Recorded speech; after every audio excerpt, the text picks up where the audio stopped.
So బాబా అంటున్నారు, విశేషంగా మీరు వింటూ ఉంటే లేస్తూ కూర్చుంటూ నడుస్తూ తిరుగుతూ మనం వారి స్మృతి చేసినట్లయితే సత్సంగంలో ఉన్నట్లే.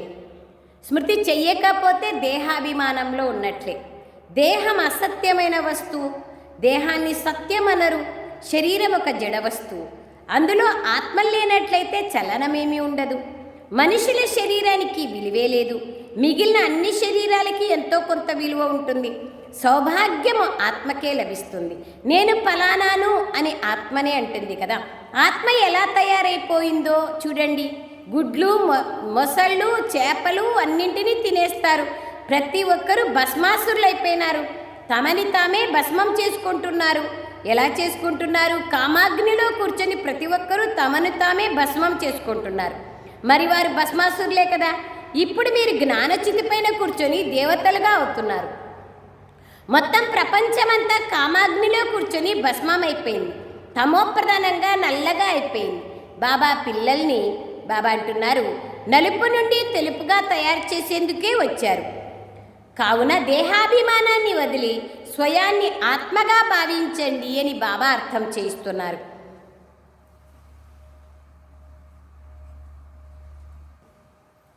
సో బాబా అంటున్నారు, కావున దేహాభిమానాన్ని వదిలి స్వయాన్ని ఆత్మగా భావించండి అని బాబా చెప్తున్నారు. పిల్లలు స్కూల్లో చదువుకుంటారు, ఆ తర్వాత ఇంటికెళ్ళినా ఆ చదువు బుద్ధిలో ఉంటుంది కదా. అలాగే ఈ చదువు కూడా మీ బుద్ధిలో ఉండాలి. ఇది మీ విద్యార్థి జీవితం. మీ లక్ష్యం మీ ముందు నిల్చొని ఉంది. లేస్తూ కూర్చుంటూ తిరుగుతూ బుద్ధిలో ఈ జ్ఞానం ఉండాలి.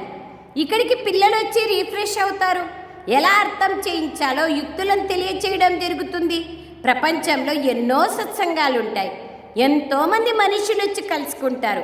వాస్తవానికి అవి సత్యమైన సాంగత్యాలు కాదు. పిల్లలైన మీకు మాత్రమే ఇప్పుడు సత్యమైన సాంగత్యం లభిస్తుంది. బాబాయే వచ్చి సత్యుగాన్ని స్థాపన చేస్తున్నారు. మీరు యజమానులుగా అయిపోతారు. దేహాభిమానము లేదా అసత్య అభిమానం ద్వారానే మీరు పడిపోతారు. అలాగే సత్యమైన సాంగత్యంతో ఉన్నతిని పొందలేరు. బాబా అంటున్నారు, అలాగే అసత్యమైన సాంగత్యంతో ఉన్నతిని పొందలేరు. సత్యమైన సాంగత్యం ఇప్పుడే లభిస్తుంది. అర్ధకల్పం మీరు ప్రాలబ్ధాన్ని అనుభవిస్తారు. అలాగని అక్కడ కూడా మీరు సత్యమైన సాంగత్యంలో ఉంటారని కాదు. సత్యుగంలో పరమాత్మ రారు కదా. సత్యమైన సాంగత్యం, అసత్యమైన సాంగత్యం అని ఈ రెండు ఇప్పుడే ఉంటాయి. అక్కడ అస్సలు అసత్యం అనేదే తెలియదు. సత్యమైన తండ్రి వచ్చినప్పుడే అన్ని విషయాలు అర్థం చేయిస్తారు. ఎప్పటి వరకు సత్యమైన తండ్రి రారో అప్పటి వరకు ఎవ్వరూ వారిని తెలుసుకోరు. ఇప్పుడు బాబా పిల్లలైన మిమ్మల్ని, ఓ ఆత్మల్లారా, నాతో మీ సాంగత్యాన్ని పెట్టుకోండి అంటున్నారు. దేహం యొక్క సాంగత్యం ఏదైతే లభించిందో దాని నుండి అతీతులుగా కానీ. దేహ సాంగత్యం సత్యుగంలో కూడా ఉంటుంది, కానీ మీరక్కడ పావనంగా ఉంటారు. ఇప్పుడు సత్యమైన సాంగత్యంలో పతితుల నుండి పావనులుగా అవుతారు. అప్పుడు శరీరం కూడా పావనమైనదే లభిస్తుంది. ఆత్మ కూడా సతోప్రధానంగా ఉంటుంది. ఇప్పుడైతే ఈ ప్రపంచం కూడా తమోప్రధానంగా ఉంది. ప్రపంచం కొత్తగా మరియు పాతగా అవుతుంది. కొత్త ప్రపంచంలో తప్పకుండా ఆది సనాతన దేవీదేవతా ధర్మం ఉండేది. ఇప్పుడు ఆ ధర్మాన్ని వదిలేసి ఆది సనాతన హిందూ ధర్మం అని అంటారు. మనం ప్రాచీన దేవతా ధర్మానికి చెందిన వారమని భారతవాసులైన మీరు అర్థం చేసుకోగలరు. సత్యుగ యజమానులుగా ఉండేవాళ్ళం, కానీ ఆ నశ ఎక్కడుంది? కల్పం ఆయుష్ని ఎంతో ఎక్కువగా చూపించేసినారు. అన్ని విషయాలను మర్చిపోయారు. ఇప్పుడు సత్యమైన తండ్రి ద్వారా మీరు మొత్తం జ్ఞానమంతటినీ తెలుసుకోవడం ద్వారా ఉన్నత పదవిని పొందుతారు. మళ్ళీ అర్ధకల్పం తర్వాత కిందికి వచ్చేస్తారు. ఎందుకంటే రావణ రాజ్యం ప్రారంభమవుతుంది. మేము కొత్త ప్రపంచానికి యజమానులుగా ఉండేవాళ్ళం, మళ్ళీ ఇప్పుడు పాత ప్రపంచంలో ఉన్నామని మీరు అర్థం చేసుకున్నారు. కొందరికి విషయాలు కూడా గుర్తుకురావు. బాబా మనల్ని స్వర్గవాసులుగా తయారు చేస్తున్నారు. అర్ధకల్పం మనం స్వర్గవాసులుగా ఉంటిమి. మళ్ళీ అర్ధకల్పం రావణ రాజ్యం ప్రారంభమైన కారణంగా మీరు కింది దిగుతూ వచ్చారు. బాబా మనల్ని స్వర్గవాసులుగా తయారు చేస్తున్నారని అర్ధకల్పం వరకు మనం స్వర్గవాసులుగా ఉంటాం. ఆ తర్వాత నరకవాసులుగా అయిపోతాం. మీరు కూడా నంబర్ వార్ పురుషార్థానుసారంగా మాస్టర్ సర్వశక్తివంతులుగా అయ్యారు. ఇది జ్ఞాన అమృతం. దీన్ని ధారణ చేస్తేనే ఆ విధంగా అవుతాం, లేకపోతే కాలేం.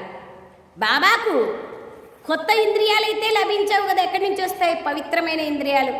బాబా వానప్రస్థంలోనే బ్రహ్మ శరీరంలో ప్రవేశిస్తారు. అందుకే బాబా అంటున్నారు, వానప్రస్థంలోనే వస్తాను, ఈ శరీరంలో ప్రవేశిస్తాను.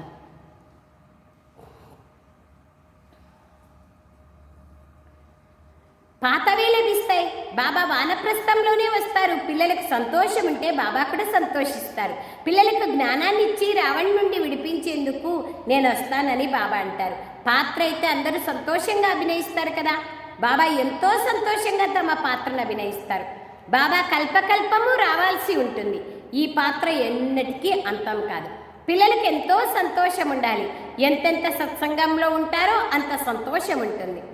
బాబా అంటున్నారు, ఎంతెంత సత్సంగంలో ఉంటారో అంత సంతోషం ఉంటుంది.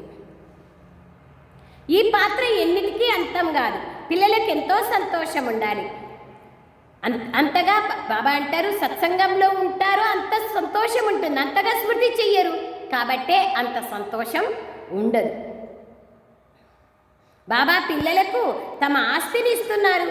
ఏ పిల్లలకైతే సత్యమైన హృదయాన్ని చూసి, ఏ పిల్లలకైతే సహాయకులుగా అవుతారో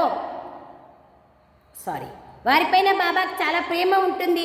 సత్యమైన హృదయాన్ని చూసి బాబా సంతోషిస్తారు. లోపల బయట సత్యంగా ఉండేవారు బాబాకు సహాయకులుగా అయ్యేవారు.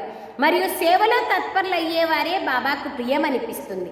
నేను సత్యమైన సేవ చేస్తున్నానా అని మీ హృదయాన్ని మీరు ప్రశ్నించుకోవాలి.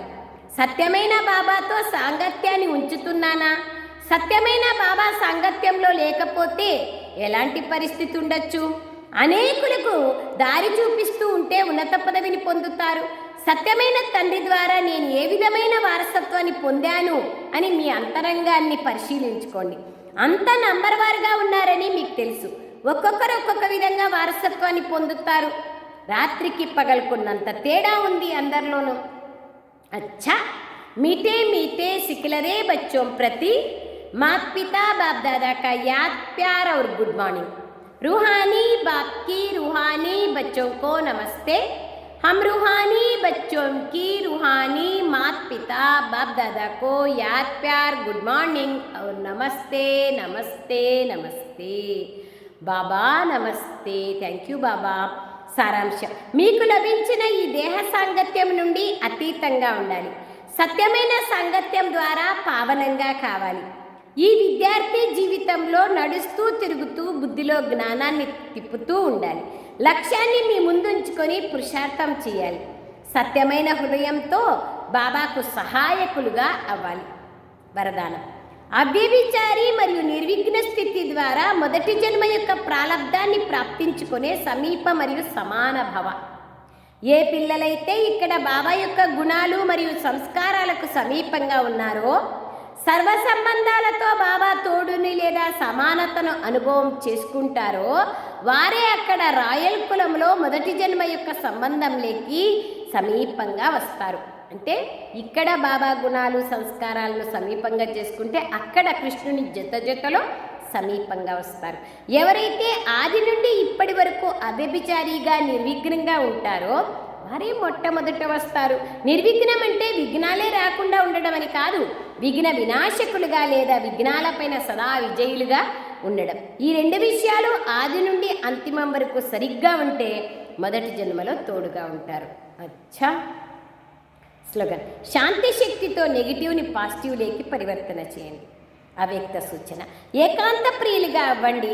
ఐక్యతను మరియు ఏకాగ్రతను ధారణ చేయండి. ఏకాంత ప్రియులుగా అవ్వండి, ఐక్యతను మరియు ఏకాగ్రతను ధారణ చేయండి. ఏకాంతవాసి అనగా సదా స్థూల ఏకాంతంతో పాటుగా ఒక్కరి అంతంలో ఉండడం. ఏకాగ్రత శక్తి ద్వారా ఏ ఆత్మకైనా మెసేజ్ని చేర్చగలరు, ఏ ఆత్మనైనా ఆహ్వానించగలరు, ఏ ఆత్మ శబ్దాన్నైనా క్యాచ్ చేయగలరు. దూరంలో కూర్చొని ఉంటూ కూడా ఎవరికైనా సహయోగాన్ని ఇవ్వగలుగుతారు. అంత ఏకాంతం యొక్క అద్భుతం. చాలా చాలా ఇంద్రజాలం ఏకాంతంలో ఉంది. అచ్చా. ఓం శాంతి. Thank you Baba, thank you.